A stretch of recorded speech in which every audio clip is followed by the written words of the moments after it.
नमस्कार दोस्तों, स्वागत है आपका हमारे गीता वाणी यूट्यूब चैनल पर।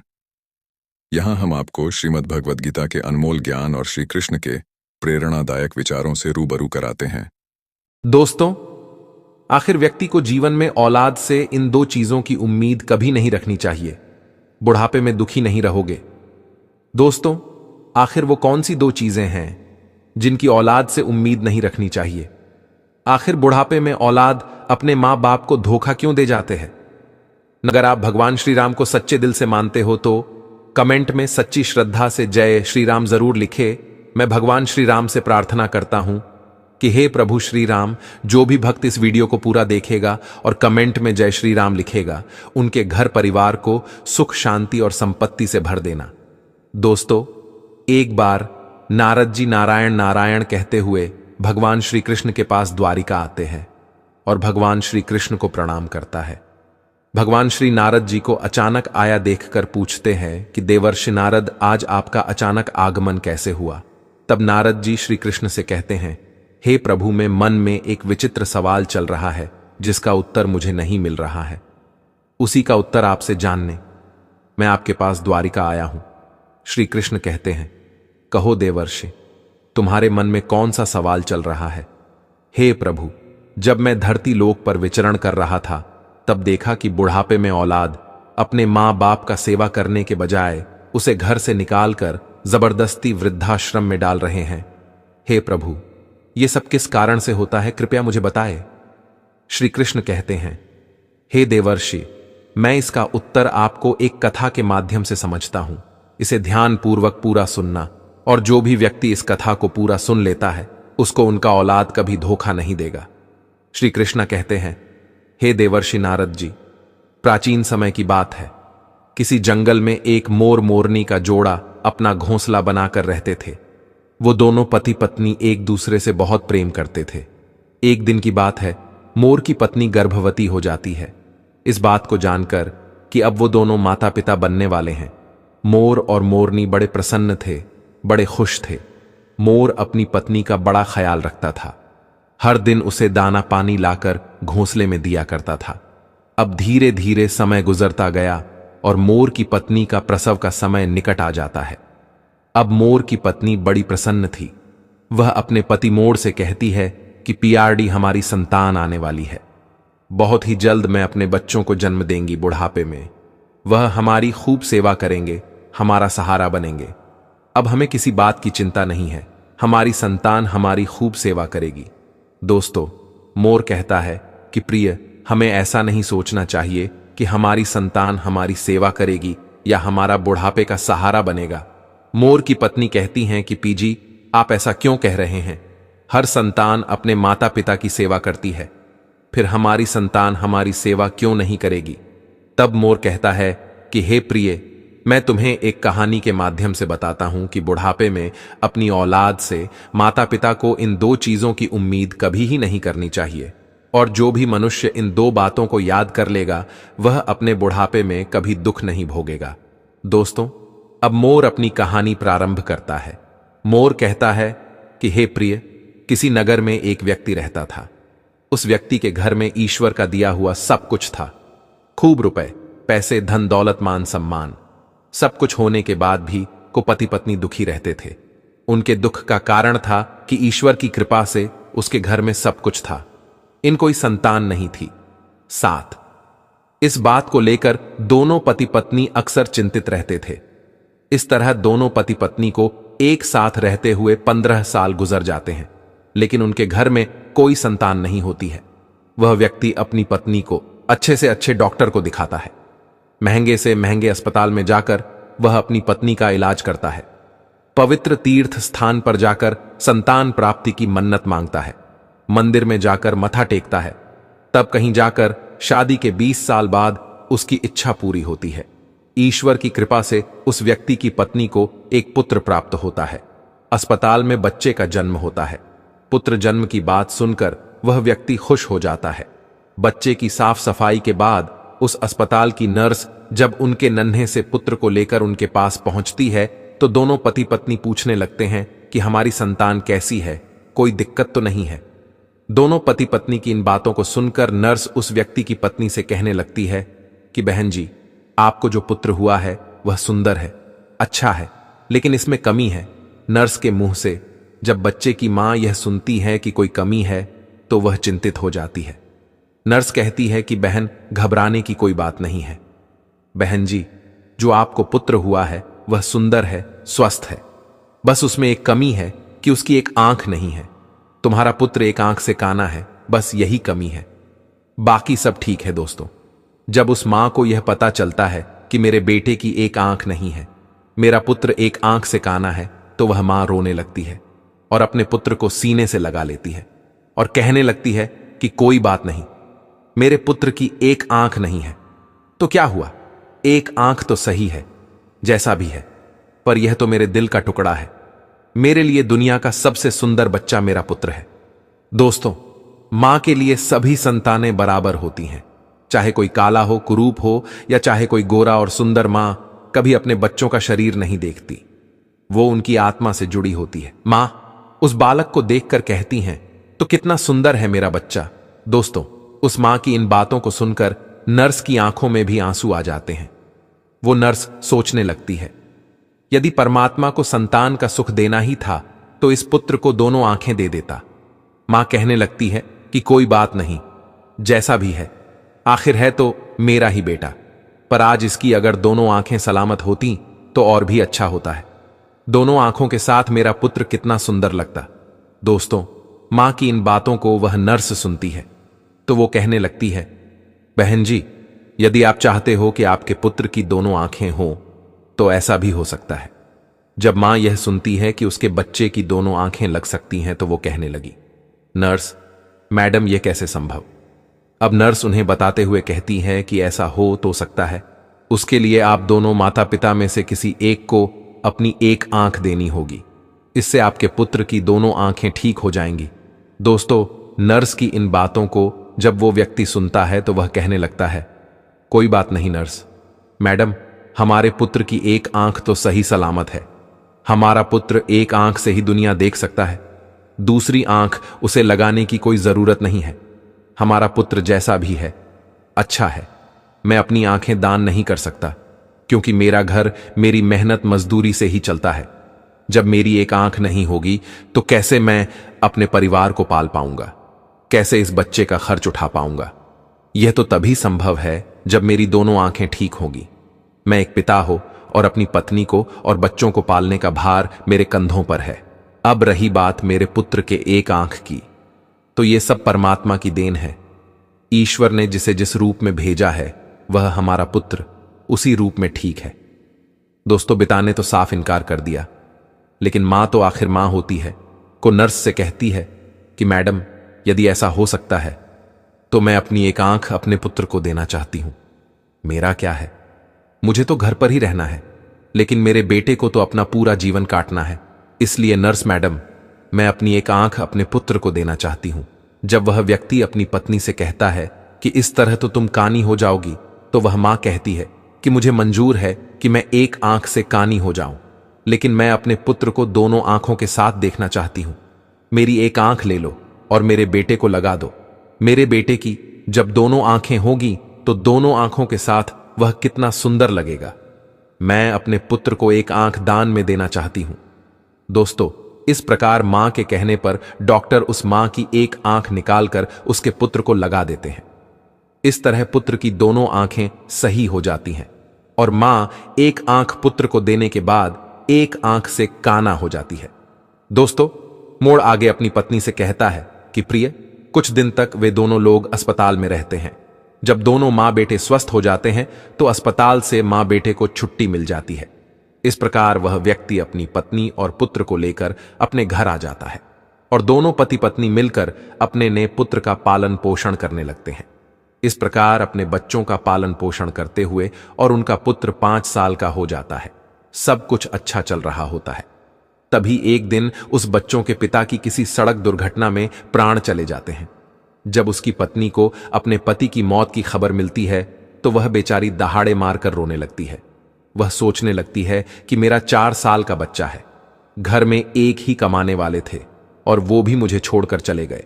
अब मैं इस बच्चे का पालन पोषण कैसे कर पाऊंगी। अब ये सोच सोच कर वह जोर जोर से रोने लगती है। उसका रोना धोना सुनकर आस पड़ोस के लोग आ जाते हैं और उस लाचार मां को धीरज बंधाते हैं, उसे धीरज रखने को कहते हैं और किसी तरह समझा बूझकर उस व्यक्ति का अंतिम संस्कार करते हैं। दोस्तों, इस प्रकार वह लाचार मां अपने 5 साल के बच्चे के साथ जीवन बिताने लगती है। घर में जो जमा पूंजी थी वो सब संतान पाने की चाहत में उसके इलाज करने में पहले ही खर्च हो चुकी थी। पति की मृत्यु के बाद जो भी बचत थी वह पति के अंतिम संस्कार में चला जाता है। इस प्रकार वह मां दूसरों के घरों में झाड़ू पोछा करके, दूसरों के घरों में बर्तन मांजकर अपने पुत्र का पालन पोषण करने लगती है। वह मां दूसरों के घरों में झाड़ू पोछा करती, दूसरों के घरों में बर्तन साफ करती, लेकिन अपने पुत्र को कोई दुख तकलीफ नहीं होने देती। वो दूसरों के घरों में नौकरानी बनाकर पैसे कमाती, अपने पुत्र को खेलने के लिए अच्छे अच्छे खिलौने लेकर आती, अपने पुत्र को अच्छे अच्छे वस्त्र लाकर दे दी। हर समय अपने बच्चों के साथ परछाई की तरह बनी रहती थी।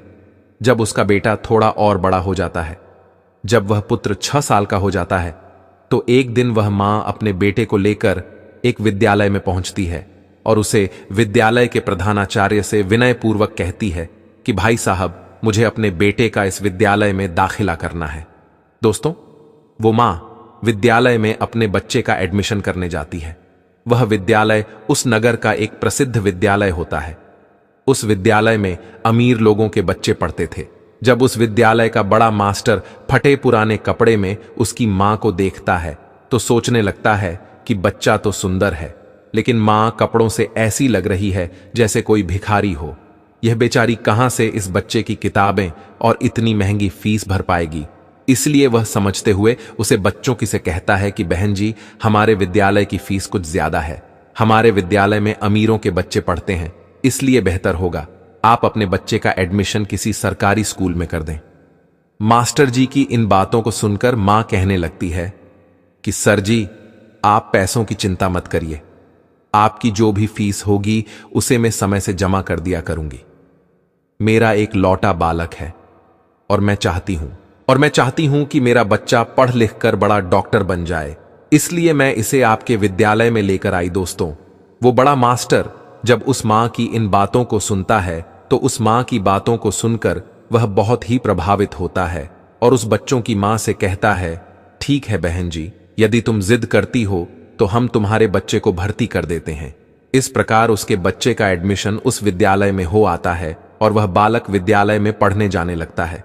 दोस्तों, पहले तो वह मां 5 घरों में झाड़ू पोछा करके अपना गुजारा कर लेती थी, लेकिन अब अपने पुत्र के एडमिशन के बाद अपने पुत्र की पढ़ाई की खातिर बुद्ध 10 घरों में काम करने लगी। वह मां दूसरों के घरों में झाड़ू पोछा करके अपने पुत्र को पढ़ाने लिखाने लगती है। पढ़ते पढ़ते वो पुत्र जब 5वीं कक्षा में आ जाता है, जब उसकी उम्र 10 साल की हो जाती है, तो एक दिन स्कूल के सभी बच्चे मिलकर उस बालक को छोड़ने लगते हैं और खेल खेल में कहने लगते हैं कि देखो देखो, एक आंख वाली काली मां का बेटा आ गया, इसकी मां एक आंख से कहानी है। दोस्तों, वो लड़का जब अपने सहपाठियों की इन बातों को सुनता है तो क्रोध में भर जाता है। उसे बहुत बुरा लगता था। जब विद्यालय की छुट्टी होती है तो छुट्टी के समय हमेशा की तरह उसकी मां उसे लेने आती है। आज भी वो एक आंख से कहानी मां अपने बेटे को स्कूल में लेने आई थी।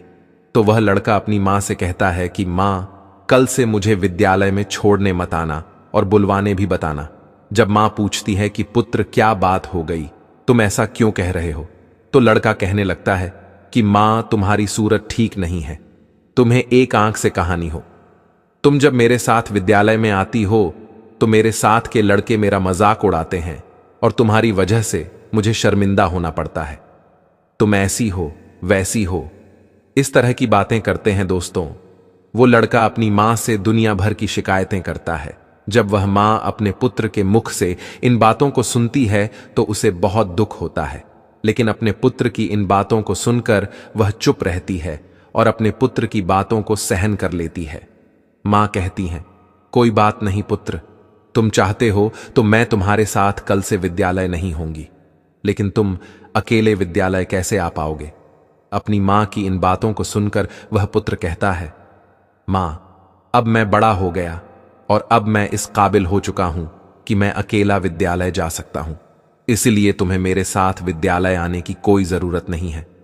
अपने पुत्र की इन बातों को सुनकर वह मां कहती है, ठीक है पुत्र, आज के बाद मैं तुम्हारे स्कूल में तुम्हारे साथ नहीं आऊंगी।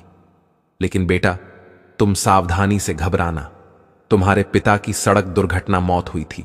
यह सोच सोचकर मुझे डर लगता है। पुत्र कहता है, मां, तुम चिंता मत करो, मुझे कुछ नहीं होगा, मैं अकेला ही आया जाया करूंगा। दोस्तों, उस दिन के बाद से वह पुत्र अकेला ही विद्यालय आने जाने लगता है। जैसे जैसे पुत्र बड़ा होता गया, वैसे वैसे पुत्र के खर्च भी बढ़ते चले गए। जैसे जैसे पुत्र के खर्चे बढ़ते गए, वैसे वैसे उस मां पर काम का बोझ भी बढ़ता चला गया।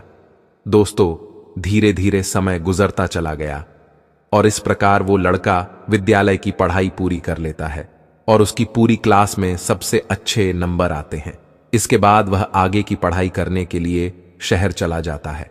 दोस्तों, जब पुत्र शहर में जाता है तो उधर उसकी मां जो पैसा कमाती थी वो पैसा कम पड़ने लगता है, क्योंकि पहले तो सिर्फ किताबें और फीस का खर्चा था। लेकिन जब बेटा शहर चला जाता है तो उसके और भी खर्च बढ़ गए थे। लेकिन उस मां ने हार नहीं मानी। पहले जहां 15 घरों में काम करके अपने बेटे का खर्चा पूरा करती थी, वहीं पुत्र के शहर जाने के बाद वो 30 घरों में बर्तन साफ करने लगी और झाड़ू पोछा करती। दिन भर मेहनत करती और मेहनत करते करते रात के 11 बज जाते थे। तब जाकर वह बेचारी मां अपने पुत्र के लिए महीने का 5,000 भेज पाती थी। वह इसलिए इतनी मेहनत करती थी कि एक दिन जब उसका बेटा पढ़ लिख कर बड़ा डॉक्टर बन जाएगा तो मुझे सुख मिलेगा, एक न एक दिन मुझे भी आराम मिलेगा। आज मेरी मेहनत से मेरा बेटा डॉक्टर बन जाएगा तो मेरे बेटे के साथ रहकर मैं भी सुखी रहेंगे। इसलिए वो मां खूब मेहनत करती थी और 30 घरों में काम करके अपने पुत्र के लिए पैसा भेजा करती थी। इस प्रकार मेहनत करते करते समय से पहले ही बूढ़ी हो जाती है। धूप में उसका गोरा रंग काला पड़ जाता है, लेकिन वो अपने पुत्र के लिए कोई दिक्कत नहीं होने देती है। दोस्तों, मोड़ आगे अपनी पत्नी मोर से कहता है कि प्रिय, जब ऐसे ही कुछ दिन और बीत जाते हैं तो उस मां को एक दिन एक पत्र मिलता है। उसमें लिखा होता है कि मां, अब मैं शहर में बड़ा डॉक्टर बन चुका हूं, अब तुम्हें मेरे लिए पैसे भेजने की जरूरत नहीं है। दोस्तों, जब उस मां को यह पत्र मिलता है कि मेरा बेटा डॉक्टर बन गया है तो वह बहुत खुश हो जाती है और सोचने लगती है कि पति के जाने के बाद यह मेरा बेटा ही तो मेरा सहारा है और मेरी जैसी इच्छा थी कि मेरा बेटा डॉक्टर बन जाए तो वो इच्छा भी मेरी पूरी हो गई। दोस्तों, उस माह के बेटे ने यह बात मां को पत्र लिखकर बताई थी कि माह में डॉक्टर बन गया हो, लेकिन वो बेटा अभी तक गांव में मां से मिलने नहीं आया। जब उस बूढ़ी मां को यह पत्र मिलता है तो वह बूढ़ी मां पूरे गांव में मिठाइयां बांटती है और सारे गांव के लोगों को बड़े गर्व से बताती है कि उसकी में सफल हो गई, उसका बेटा अब डॉक्टर बन चुका है। इस प्रकार वह मां अपने पुत्र के गांव आने का इंतजार करने लगती है। वह मां सोचने लगती है कि मेरे बेटे को शहर गए हुए बहुत समय बीत चुका है, अब वो डॉक्टर बन गया है तो वह मुझसे मिलने के लिए गांव जरूर आएगा। मैं अपने पुत्र की आरती उतारेंगे, उसकी पसंद का भोजन बनाऊंगी। दोस्तों, अब वह मां अपने पुत्र के आने की राह देखती है। हर दिन वो इंतजार करती है कि आज मेरा पुत्र आता होगा। किसी की गाड़ी घर के सामने से निकलती तो वह मां दौड़कर घर के बाहर जाती। उसे लगता है कि उसका पुत्र आया होगा। इस तरह इंतजार करते करते उसे कई दिन बीत गए। रात में उस मां को नींद नहीं आती थी। वह सोचने लगती कि जाने क्या मजबूरी है, मेरा बेटा मुझे लेने क्यों नहीं आया, कब मुझे अपने साथ ले जाएगा। अब वो दिन नहीं आएंगे कि मैं दूसरों के घरों में बर्तन साफ करो, दूसरों के घरों में झाड़ू पोछा करो। अब तो मैं आराम से बैठकर अपने बेटे की कमाई का खाऊंगी। अब तो मेरे बेटे के घर में नौकर चाकर भी होंगे, गाड़ी बंगला भी होगा। अब मेरे दुख के दिन बीत चुके हैं। इसी तरह वह मां सारे दिन बेटे के सपने देखा करती थी। दोस्तों, इस तरह उस मां को अपने बेटे का इंतजार करते हुए 1 साल बीत जाता है, लेकिन वह बेटा 1 साल में एक दिन भी मां के पास नहीं आता है। फिर एक दिन उस मां के पास बेटे का दूसरा पत्र आता है। उस पत्र में लिखा होता है कि मां, मेरी शादी हो गई है और तुम्हें पता है जिस लड़की के साथ मेरा विवाह हुआ है वह बहुत ही अमीर घर की है। जिस लड़की से मेरा विवाह हुआ है वो एक बहुत बड़े डॉक्टर साहब की बेटी है। मैंने प्रसिद्ध डॉक्टर की बेटी के साथ अपना विवाह किया है। मेरी पत्नी बहुत ही सुंदर है। दोस्तों, जब वो मां उस पत्र में लिखी बातों को पढ़ती है तो उसकी आंखों से आंसू की धारा बहने लगती है। उसे बड़ा ही दुख होता है, क्योंकि मां तो सोच रही थी कि अब बेटा डॉक्टर बन गया है तो मेरे बेटे के लिए अच्छे अच्छे रिश्ते आएंगे, मैं अपनी पसंद की लड़की के साथ अपने बेटे की शादी करूंगा। लेकिन उस पत्र को पढ़कर उस मां के सारे अरमान धूल में मिल जाते हैं। को मां सोचती है कि हे भगवान, मैंने ऐसे कौन से पाप किए थे, ऐसी मुझसे कौन सी गलती हो गई जो मुझे इतनी बड़ी सजा मिल रहे। हर माता पिता का सपना होता है कि वे अपने हाथों से अपने बेटे को दुल्हा बनाएं, अपने हाथों से अपने बेटे को सजाएं और अपना आशीर्वाद देकर अपने बेटे की शादी करवाई। लेकिन मेरे पुत्र ने तो अपनी शादी में मुझे बुलाया तक नहीं, मुझे बताया तक नहीं और विवाह कर लिया। क्या मैं यही दिन देखने के लिए अपने पुत्र को पढ़ा लिखा कर इतना बड़ा किया था? इसके लिए मैंने इतनी मेहनत मजदूरी की थी, दूसरों के घरों में झूठे बर्तन साफ किया, मेहनत मजदूरी करके पढ़ाया लिखाया, उसे इस लायक बनाया। क्या मेरा इतना भी अधिकार नहीं था जो मुझे मेरे बेटे ने अपनी शादी में के लिए भी नहीं पूछा? अब शादी करने के बाद पत्र लिखकर बता रहा है कि मां मैंने शादी कर ली। दोस्तों, यह सोच सोचकर वह मां पूरी रात आंसू बहाती रही। इतना होने के बाद भी मां अपने पुत्र को दुआएं देती रही, रोते रोते सो जाती है। दोस्तों, फिर भी उस मां के मुंह से अपने बेटे के लिए आशीर्वाद ही निकलता है। कहती है, कोई बात नहीं बेटा, तुमने बिना बताए शादी कर ली, लेकिन मेरा आशीर्वाद तुम्हारे साथ है। अम्मा सोचती हैं कि मेरे पुत्र ने विवाह तो कर लिया, उसकी पत्नी भी आ गई, अब हो सकता है कि मेरा बेटा और बहू दोनों मिलकर मुझसे मिलने मेरे घर आए। मैं अपनी बहू को देखूंगी, बहू मेरी सेवा करेगी, मैं अपने पुत्र वधू को आशीर्वाद दूंगी। यह सोच सोचकर वह मां अपने बेटे और बहू का इंतजार करने लगती है। दोस्तों, इस तरह उस मां को अपने बेटे और बहू का इंतजार करते करते 1 साल निकल जाता है। लेकिन 1 साल बीतने के बाद भी उस मां से मिलने बेटा नहीं आता है, न बहू आती है। फिर कुछ दिन बाद उस मां को तीसरा पत्र मिलता है, जिसमें लिखा होता है कि हे मां, अब तुम दादी बन गई हो, भगवान की कृपा से हमारे घर बैठा आया है। दोस्तों, जब यह खबर उस मां को मिलती है तो उसका धैर्य जवाब दे जाता है, उसकी सहन शक्ति जवाब दे देती है। मां का पुत्र बड़ा डॉक्टर बन जाए, विवाह कर ले, उसका बेटा हो जाए और उसकी मां को पता ना चले तो उसके दिल पर क्या बीतेगी। जिस पुत्र का जीवन बनाने में उस मां ने अपना सब कुछ कुर्बान कर दिया, उस पुत्र का वर्षों से चेहरा न देखा हो तो अपने पुत्र के लिए व्याकुल होना स्वाभाविक है। जब वह मां अपने पुत्र के लिए ज्यादा व्याकुल हो जाती है तो उस मां के मन में आता है कि अब तो रहा नहीं जाता हो। फिर कुछ देर के लिए विचारों में खो जाती है, सोचती है, चलो कोई बात नहीं, होता भी हो गया है तो बहुत अच्छी बात है। अब मैं अपने पोते को देखूंगी, मैं अपने पोते को अपनी गोद में खेल आऊंगी। अब मेरा बेटा जरूर मेरी बहू और पोते के साथ मेरे पास आएगा। यही सब सोच सोचकर वह मां व्याकुल होने लगती है। जब इंतजार करते करते उस मां को 36 महीने बीत जाते हैं और जब उस मां से मिलने कोई भी नहीं आता है तो उस मां के सब्र का बांध टूटने लगता है। वो व्याकुल हो जाती है और उस व्याकुलता में घुमा यह फैसला करती है कि चाहे कुछ भी हो जाए, मैं अपने पोते को देखने जरूर जाऊंगी। दोस्तों, यह निर्णय करके मां अपने बेटे और बहू से मिलने के लिए शहर के लिए चल देती है। किसी तरह वह पता पूछते पूछते उस शहर में पहुंच जाती है जिस शहर में उसका बेटा रहता था। उस शहर में पहुंचकर वह बूढ़ी मां एक रिक्शा वाले को अपने पास बुलाती है और रिक्शा वाले को अपने बेटे का पत्र दिखाते हुए कहती है, बेटा, मुझे इस जगह पर जाना है। रिक्शा वाले ने पता देखा और बूढ़ी मां को अपने रिक्शा में बैठा लेता है और उस बूढ़ी मां को उस बताए हुए पते पर ले जाता है। दोस्तों, कुछ समय बाद वह रिक्शा वाला बूढ़ी मां को लेकर बड़े डॉक्टर के बंगले पर पहुंच जाता है और बंगले के सामने अपना रिक्शा खड़ा कर देता है और उस बूढ़ी माता से कहता है कि मां जी, तुमने जो पता दिखाया था तुम उस पते पर पहुंच चुकी हो।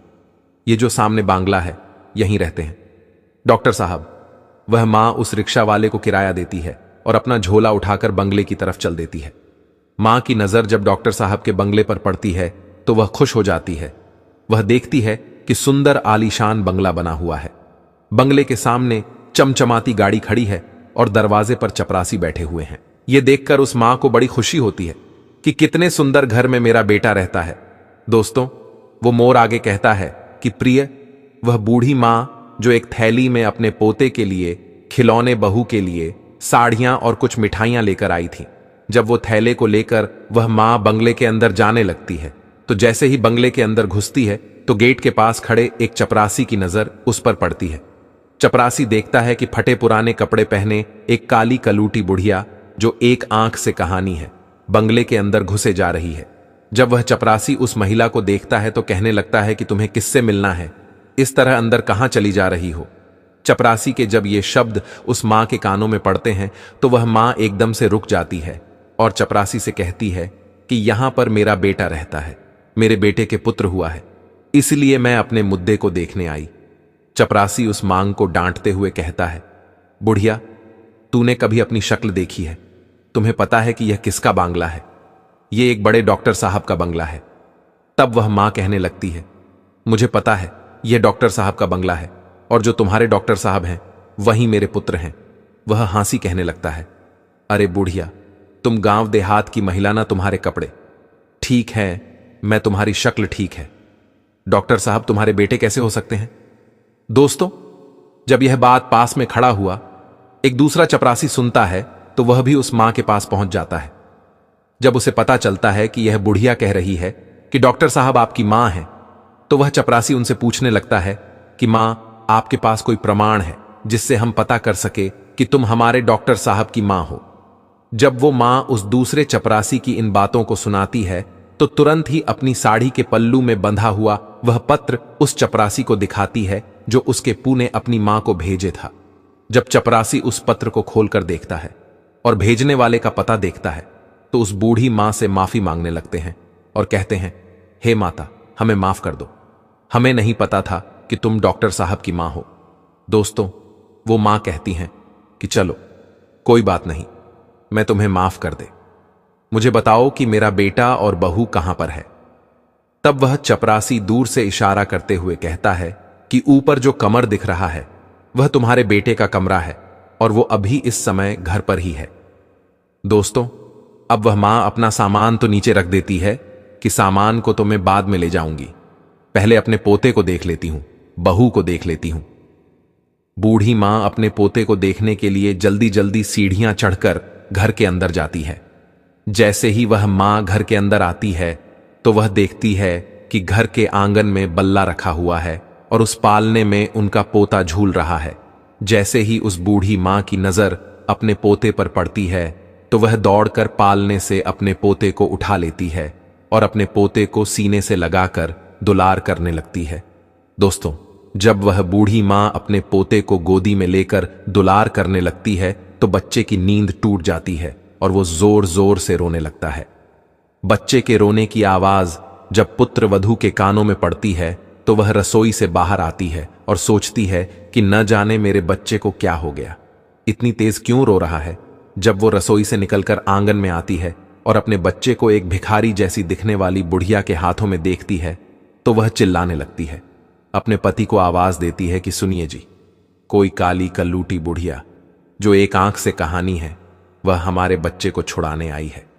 पत्नी का चिल्लाना सुनकर पति भी नीचे आ जाता है तो पति के आते ही बहू अपने बच्चे को बूढ़ी मां से छीनकर अपने सीने से लगा लेती है और अपने पति से कहती है कि तुमने घर में कैसे चपरासी रखे, कोई भी हमारे घर में घुसा चला आता है, देखना यह भिखारी बुढ़िया हमारे बच्चे को चुराने आ गए। दोस्तों, वो बूढ़ी मां कहती हैं कि बहू, मैं चोर नहीं हो, मैं तो तुम्हारी सास हो और ये तुम्हारे पास जो खड़ा है वो मेरा बेटा है, तुम्हारी गोदी में जो खेल रहा है वो मेरा पोता है, मैं भला पोते को चुराकर कहां ले जाऊंगी। जब बहू माता जी की इन बातों को सुनती है तो वह अपने पति से कहती है कि यह बुढ़िया क्या कह रही है, क्या सच में यह भिखारी जैसी दिखने वाली आपकी मां है क्या? ऐसे ही गरीब परिवार में आपने जन्म लिया है, मुझे पहले तो कभी आपने बताया नहीं कि आपकी कोई मां भी है। जब बेटा अपनी पत्नी की इन बातों को सुनता है तो कहने लगता है कि यह बुढ़िया जिसके लिए मैंने अपनी जवानी को कुर्बान कर दिया, वह कह रहा है कि यह बुढ़िया झूठ बोल रही है, यह मेरी मां नहीं है, इस संसार में मेरा एक ही सहारा था, आज तो वो भी छूट गया। दोस्तों, वो मां समझ जाती है कि मेरे पुत्र ने बड़े घर की बेटी के साथ विवाह किया है, मेरा बेटा बड़े पद पर पहुंच गया, इसलिए मुझे पहचानने से इनकार कर रहा है। मां ने कहा, बेटा कोई बात नहीं, मुझे लगा कि तुम मेरे पुत्र हो, इसलिए मैं तुम्हारे पास चली आई, क्योंकि तुम्हारे जैसा एक मेरा भी पुत्र है, जिसे मैंने मेहनत मजदूरी करके डॉक्टर बनाया है, जो मेरे जीने का सहारा था। लेकिन अब मुझे पक्का यकीन है कि तुम मेरे बेटे नहीं हो सकता है। मुझसे गलती हो गई है दोस्तों। इतना कहकर वह मां रोती रोती घर की सीढ़ियों से नीचे उतरने लगती है और सोचने लगती है कि बुढ़ापे में एक ही सहारा था और वह भी आज मुझसे छूट गया। अब किसके सहारे में गया? एक आस थी, वह भी टूट गई। वह सोचती है कि जिसे मैं जीवन की खुशी समझा था, जिसको मैंने अपने जीवन जीने का अधिकार माना था, जो जीवन की नया को पार लगाने वाला था, वहीं बुढ़ापे का जीवन नया को मंझधार में डूबा रहा है दोस्तों। इस प्रकार रोते रोते मां भारी कदमों से नीचे उतरने लगते हैं। अब वो मां सोचती है कि जब बेटे ने ही मुंह मोड़ लिया है तो अब जीकर मैं क्या करूंगी? अब बेटा ही नहीं रहा तो इस जीवन का क्या होगा प्रकार? वह मां अपने बेटे के घर से बाहर निकल जाती है और बंगले के बाहर जो चपरासियों का कमरा था वहां पहुंच जाती है और एक चपरासी को अपने पास बुलाकर कहती है, बेटा मुझे एक पत्र लिखवाना है।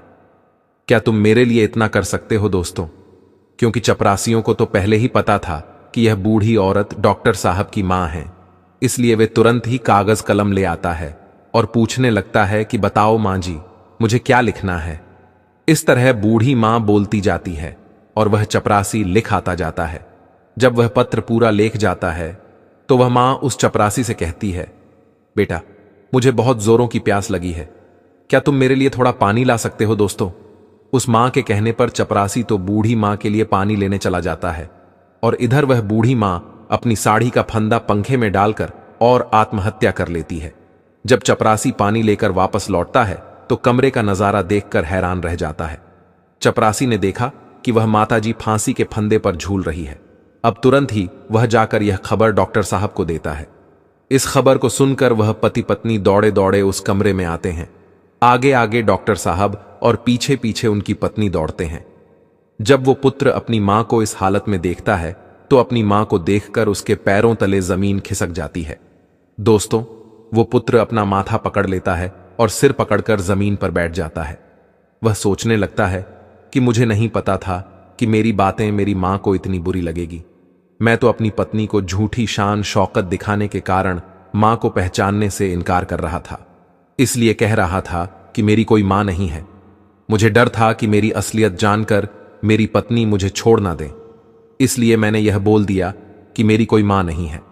लेकिन तुमने तो मेरे झूठ को सच बना दिया। एक बार पुत्र की मजबूरी के बारे में सोचा होता है।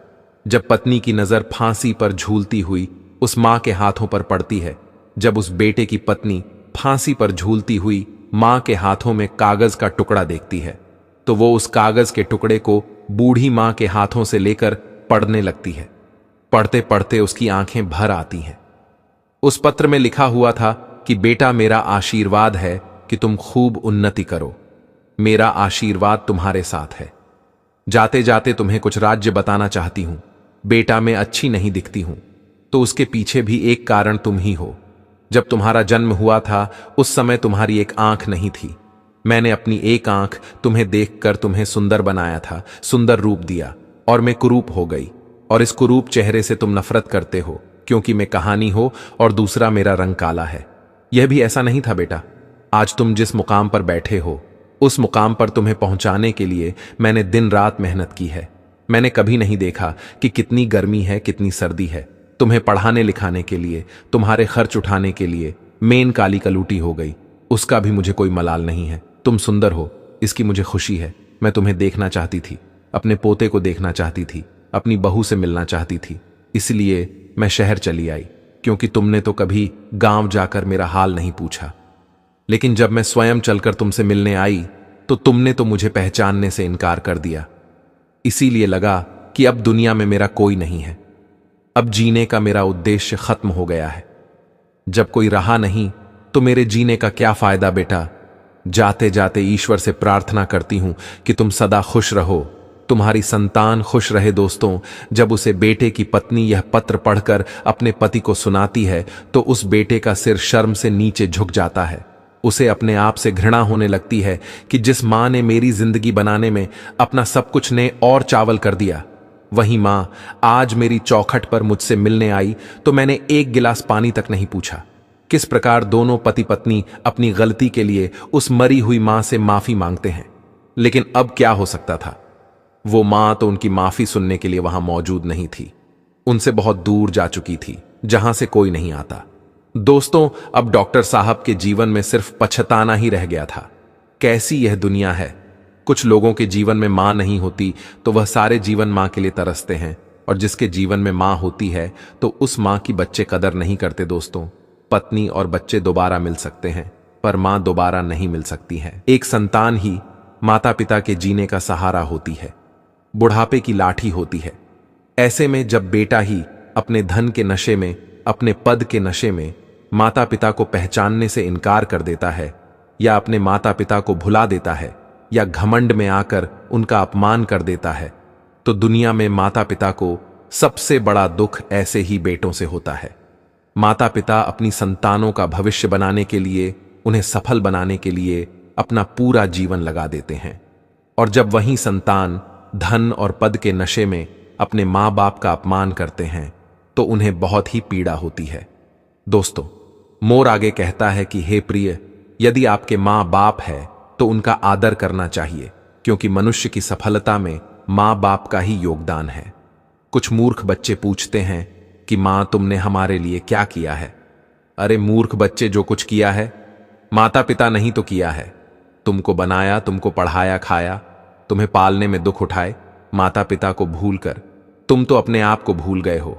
बच्चा ये भूल जाता है कि मां बाप के अतिरिक्त दुनिया में दूसरा उसका कोई भला चाहने वाला नहीं है।